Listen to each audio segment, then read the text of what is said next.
There are moments when heaven leans close to earth, moments when God whispers into the flow of time and eternity steps into your living room.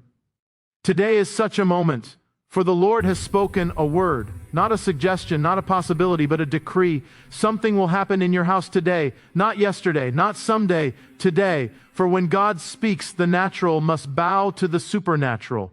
When God declares, walls that stood for years tremble, chains that felt permanent begin to loosen, and stories that seemed written in stone are rewritten by the author of all things. So open your heart, open your spirit, open the doors of your home, because the God who moved in the days of Moses, Elijah, and the early disciples has set his eyes on your house, and where the presence of God enters, nothing remains the same. Today is not ordinary. Today is appointed. Today, your house becomes the place of his visitation.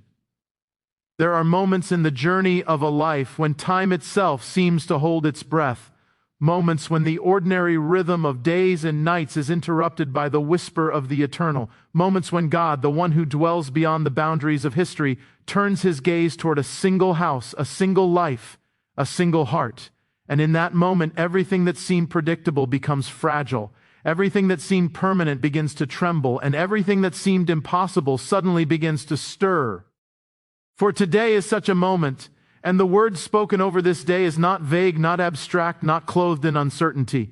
It is a word that carries the weight of the divine. Something will happen in your house today.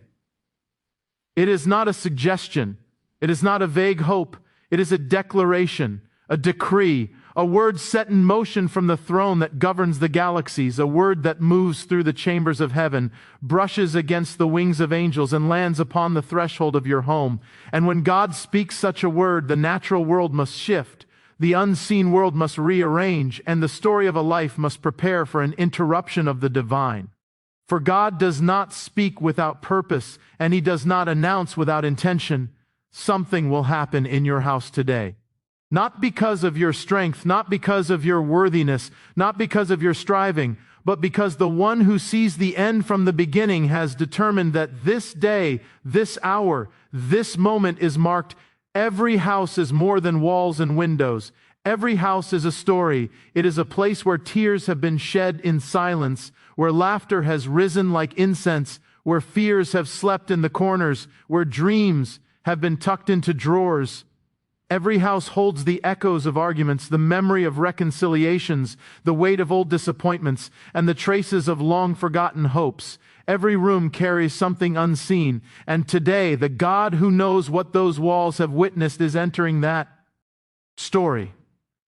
When God says something will happen in your house, it means he is stepping into the unseen places, into the rooms where no one else has walked, into the corners where old wounds have lived, into the atmosphere that has felt heavy for far too long. It means that the spiritual climate that has governed that home, whether it be fear, despair, complacency, division, or weariness, is about to encounter an authority greater than itself. And when divine authority enters, every lesser power must bend. For in the scriptures, whenever God visited a house, the ordinary pattern of life was interrupted with a holy force. When he visited the house of Abraham, a barren womb laughed and the promise of nations was conceived. When he visited the house of the widow in Zarephath, flour that should have run out refused to diminish, and oil that should have dried up kept flowing with quiet defiance. When he entered the house of Jairus, death itself was silenced and a sleeping child awakened. When he stepped into the house of Zacchaeus, greed lost its grip and salvation sat down at the table.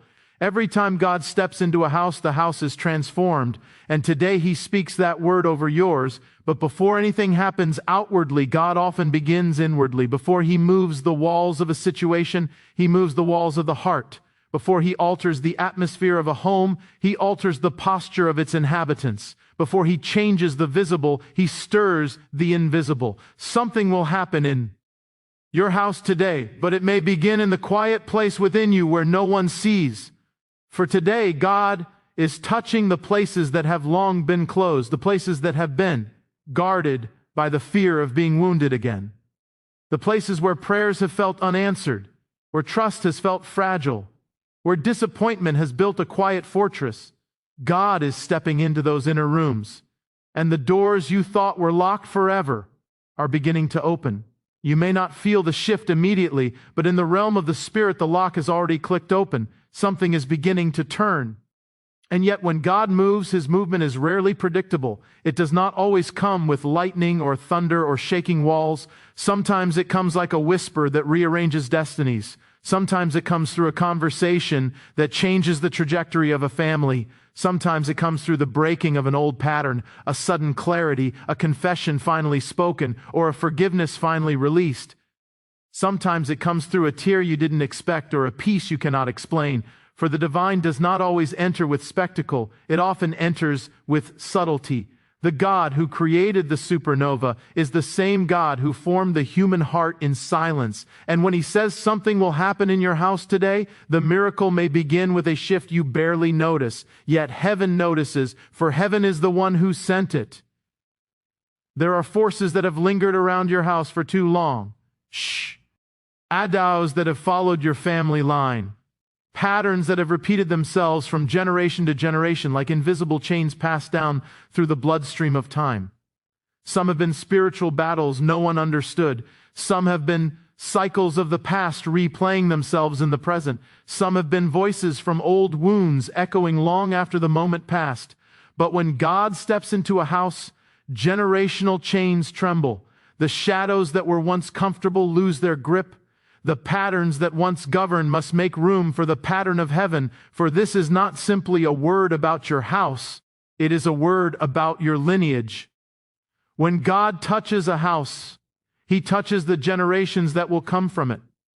When he speaks change, the vibration of that word moves forward in time. When he declares a shift, the impact does not stop with you.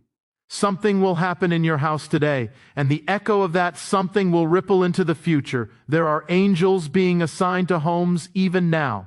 Messengers carrying peace to rooms that have known only anxiety. Messengers carrying strength to hearts that have been weary.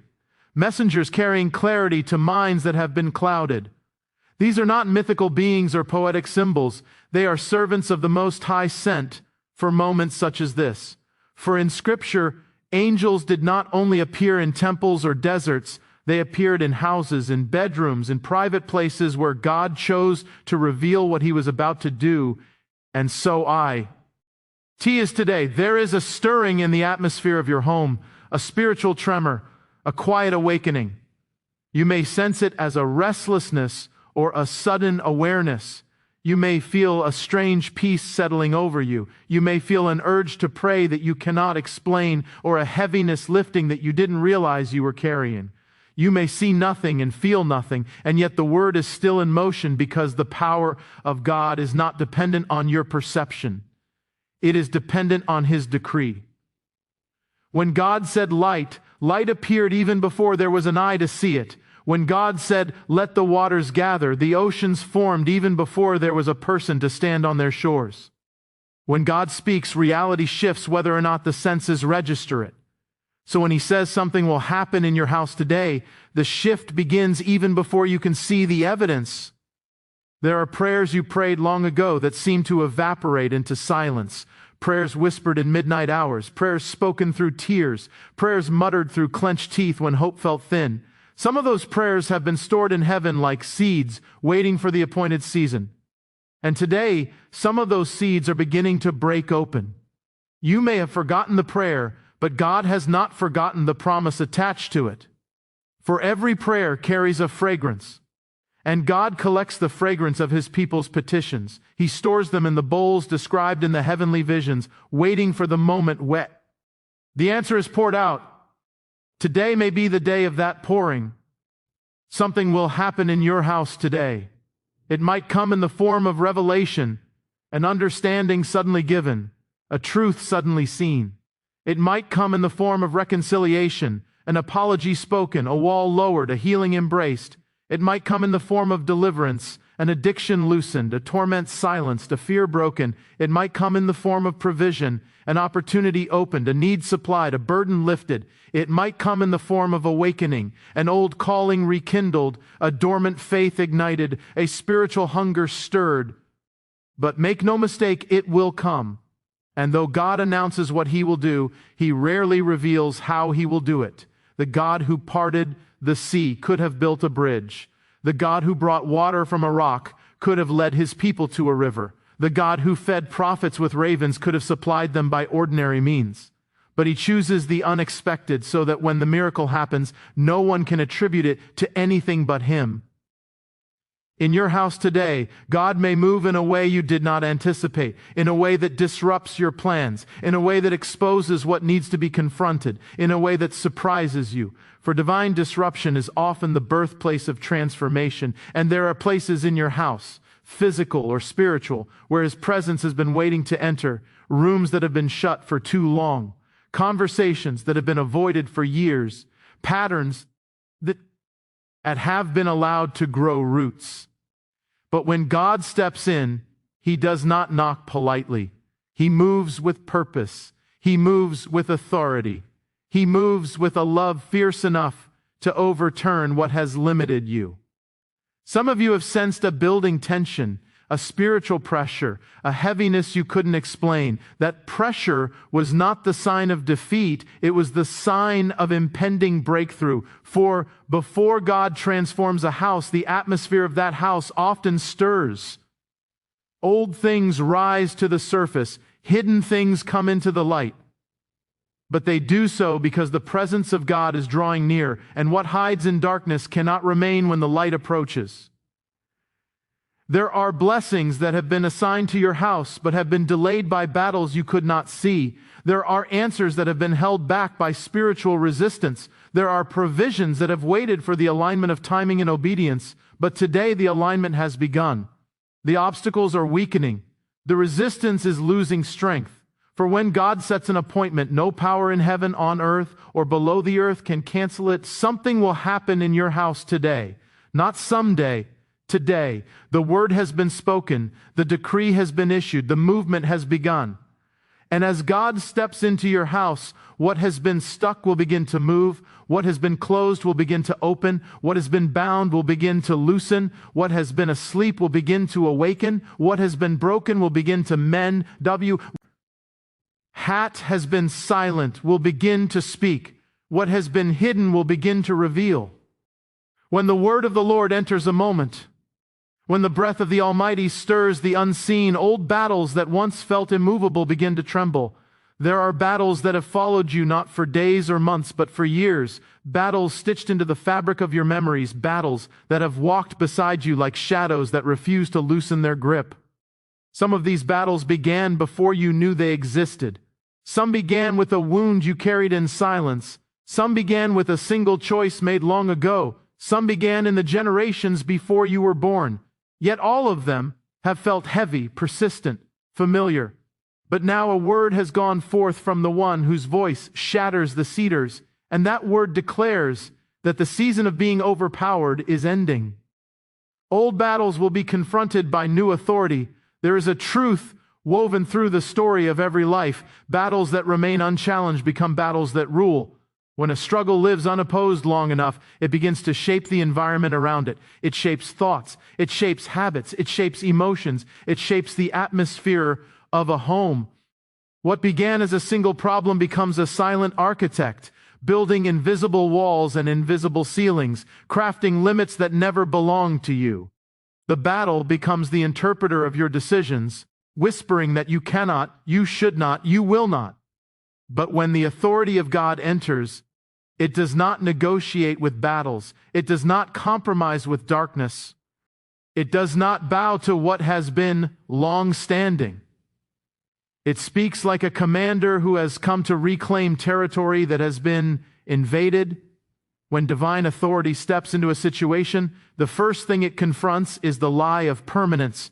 Your battle has spoken to you as if it were eternal. It has whispered to you as if it were written into your destiny. It has acted as though it had the right to remain. But no battle is permanent where God has decreed breakthrough. No struggle is eternal where the Eternal One has declared its end. Authority does not ask permission from the forces it confronts. Authority arrives to displace. Authority speaks to dismantle. Authority enters to overthrow. The battles of your past have gained strength from your exhaustion. They have fed on repetition. They have grown loud when you were weary and whispered when you were vulnerable. But now something different is entering the field. You are not confronting them with the strength that failed you before. You are not standing against them with the strategies that collapsed. You are not fighting them with yesterday's tools. A new authority has entered the scene, not the authority of your willpower, not the authority of positive thinking, not the authority of emotion, but the authority sent by the one who rules the unseen. Old battles recognize this authority. When divine authority steps into a room, the spiritual forces that once terrorized tremble. The patterns that once dominated begin to crack. The voices that once mocked begin to fall silent. For this authority is not human. It carries the resonance of heaven, the command of the Almighty, the weight of the one who speaks and creation obeys. There are battles that began with fear. Fear that crept into your life slowly, quietly, unnoticed at first. Fear that disguised itself as caution, as self-protection, as realism. Then one day you realized it had built a fortress inside you. But today that fear is being confronted by a greater voice, a voice that says, I have not given you a spirit of fear. Authority is stepping in to dismantle the fortress brick by brick, lie by lie, moment by moment. Fear has no answer for authority. There are battles that began with disappointment.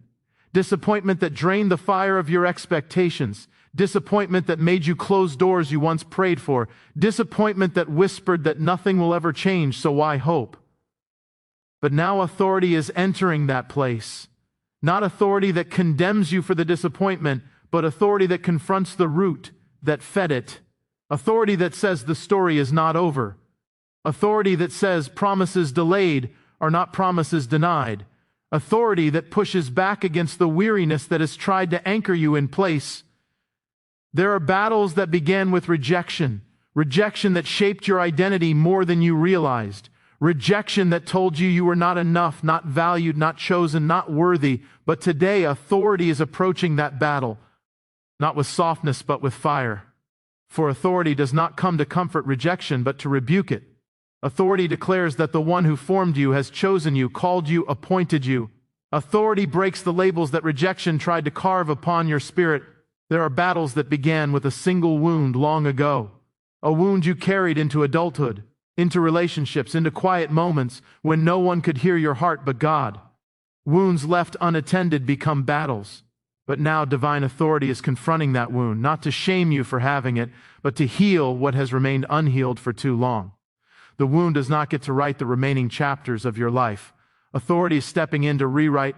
There are battles that have been passed down through generations. Cycles of anger, cycles of brokenness, cycles of silence, cycles of addiction, cycles of instability, cycles of poverty, cycles of self-sabotage. Patterns that were handed to you without your consent. But authority is not intimidated by generational strongholds. Authority has broken them before and will break them again. Authority confronts what has become normal and declares a new normal. Authority lifts its voice, and the chains that wrap themselves around the family line begin to snap. Old battles have drawn their strength from your history, but new authority draws its strength from eternity. Old battles have grown familiar, but authority is not here to negotiate with familiarity. It is not to coexist with what has wounded you. It is here to overthrow. It is here to reclaim. It is here to establish something new. Some battles were sustained because your vision was clouded. You could not see a path out because the past kept repeating itself. You could not see hope because disappointment cast a long shadow. You could not see victory because defeat had become your expectation. But now authority brings clarity. Authority pierces through the fog. Authority reveals what you could not see. Authority exposes the enemy's strategies. Authority gives you eyes to discern what was once hidden. Some battles thrive because silence protected them. You did not speak of them. You did not confront them.